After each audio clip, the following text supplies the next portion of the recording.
नमस्कार मित्रांनो, आशा करतो आपण सगळे चांगले असाल. हा आठवडा आपल्या भारतीय मार्केटसाठी चांगला गेलेला आहे आणि 25,000च्या वरती निफ्टी राहण्यामध्ये यशस्वी ठरलेला आहे. आपण जर कॉलचा पुटचा डाटा पाहिला तर आपल्याला हे लक्षात येईल की शॉर्ट कव्हरिंगची जी रॅली आहे ती कंटिन्युअसली चालू आहे आणि ओपन इंटरेस्टचा जर ट्रेंड पाहिला तर तो पॉझिटिव्ह आहे आणि तो हेच दर्शवतोय आपल्याला की मार्केट आता बुलच्या बाजूने झुकलेला आहे.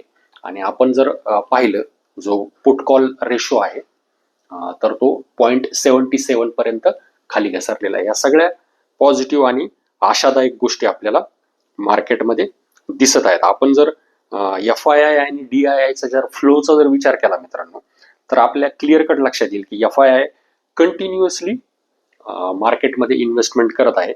मध्ये थोडं प्रॉफिट बुकिंग देखील झालं होतं की जे हेल्दी होतं.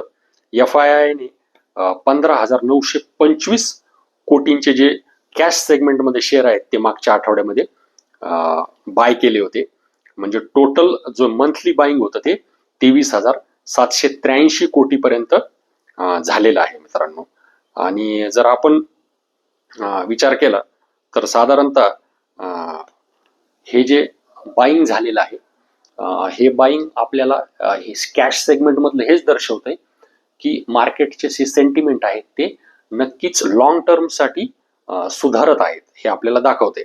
तर मित्रांनो, एक्सपर्टचं असं म्हणणं आहे की आपली जी काही इकॉनॉमी आहे ती फास्टेस्ट ग्रोईंग इकॉनॉमी आहे, जी 6%च्या ग्रोथने पुढच्या काही काळामध्ये सातत्याने ग्रोथ दाखवी. जिथं US, चायना, युरोप आणि जपानच्या जे इकॉनॉमी आहेत त्यांच्या समोर ग्रोथचे चॅलेंजेस आहेत, तर तिथं आपली जी इकॉनॉमी आहे ती 6%ने ग्रो होईल. म्हणजे नक्कीच FIIचा जो फ्लो आहे तो कंटिन्युअसली राहील असेच सगळे निर्देश आपल्याला इथं मिळत आहेत मित्रांनो. काही काळापासून IPO मार्केट शांत होतं, परंतु आता मार्केटमध्ये जशी पॉझिटिव्हिटी आलेली आहे तसं हे मार्केटमध्ये देखील आपल्याला हालचाल सुरू झालेली दिसत आहे. 2 मेन बोर्ड IPO आता येत आहेत. तर यापैकी पहिला जो IPO आहे तर तो बोराना व्ह्यूज 145 कोटीचा पब्लिक इश्यू 20 मेला ओपन होत आहे. आणि दुसरा जो आहे तो बेलराईज इंडस्ट्रीज हा 2150 कोटींचा जो IPO आहे तर तो 21 मेला ओपन होत आहे. तर याबद्दल आपण पुढच्या सेशनमध्ये नक्कीच सगळी माहिती घेऊया, त्याच्याबद्दल पूर्ण क्लिअर कट. तर जो काही सगळा डेटा आपल्याला दर्शवतोय तो पॉझिटिव्हिटी दर्शवतोय.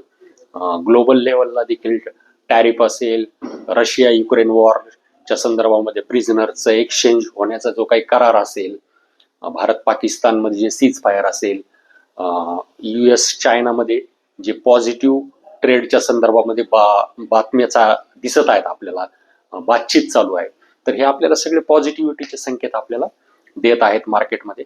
आशा करूया पुढचा आठवडा शेअर मार्केटसाठी चांगला असेल. तुर्तास इथंच थांबूया. धन्यवाद.